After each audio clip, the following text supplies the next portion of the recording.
بسم الله الرحمن الرحيم السلام عليكم ورحمة الله وبركاته ونبض وضيال ميل والبانا قدا ونيسان وبرامج كاني مؤقتهي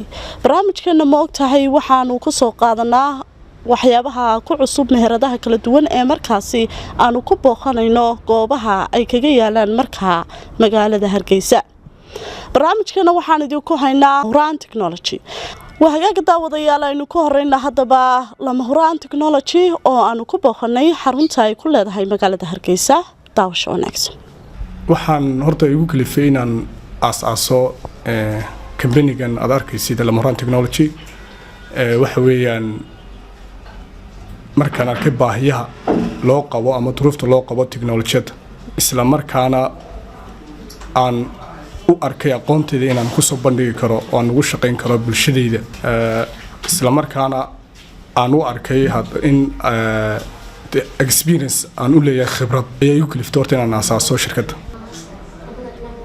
company-gana marka la asaasayo wax weeyaan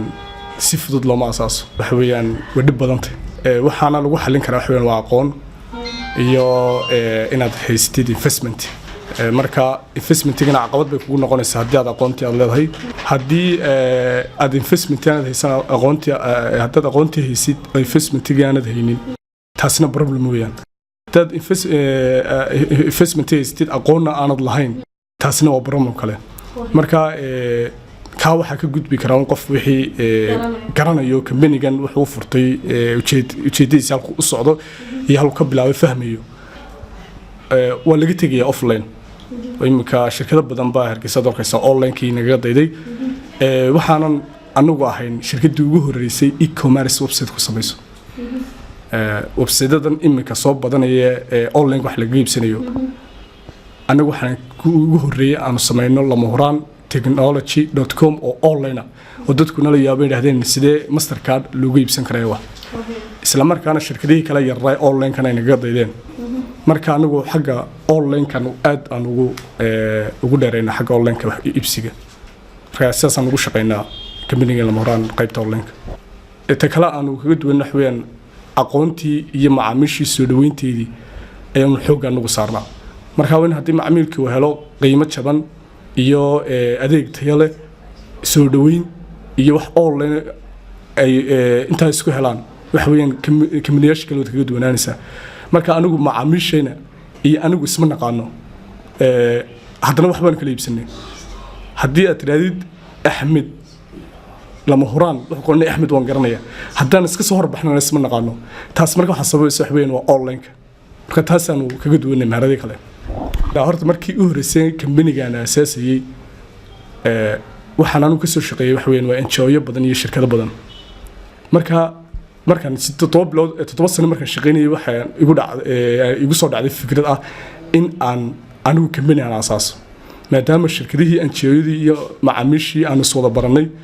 in anigu sideeda company u asaaso oo aan ka baxo shaqaale una baxo loo shaqeeyo kadib waxay markaa caqabad iga hortay wax weeyaan in yaro investment waan hay laakiin investment company ku wada furay man haynin laakiin fikirkayga waxa ahayd in aan company-gayga hore sii wado marka 8 bilood ba shirka la igula jiray 8 bilood iyo intii ka dambeysay sanad iyo 2 bilood wax weeyaan company-ga aniga keligay baa isugu soo haray sidii baan aanu shaqeeyaa way aqoontan anaa markii hore dadku ugu shaqeynayay iyagu shirku bay difaabay train bay qaadanayeen fikirkaygi iyo hawsheedii dadaalkaygu man halkii ka sii wato marka alxamdulillah wada arkay imka halkii marayso oo Somaliland iyo Geeska Afrika oo dhan laga garanayo horta lama Huraan waxaanu ka dhignay waa suuq aad u ballaaran suuqa ballaaran wax weyn waa inaad wax walba ka heshaa oo adeegyada u dambeeya imka qabanay wax weeyaan baabuurta haddaad booqatid groupkeena waxaad ka helaysaa qaybtii baabuurta macmiil walbana wuxuu awood u leeyahay inuu wax ku iibsado maalin dhaweyd gaari baan soo raacay marka inankii waday oo garanayay inaan kala saarnaa marka inankiiba ku yiri waniyo wixii baabuur aad iibinaysid waxba is dhibin waxba dilaal hawdrin ayru soo gali groupka lama Huraan Technology laba habeen ama habeen gaarigaas ma oolayo inankii la socda markii uu yiri war gaariban maalin dhood ku iibiyay lama Huraan anagu waxba commission kama aan qaadan directly macmiilka iyo qofka wax iibinaya iyaga director wada xiriiraya only anu muhiimada wax weyn in magac lama Huraan la barto taasina waxa weeyaan waa qayb aan u fududayna macaamiisha inay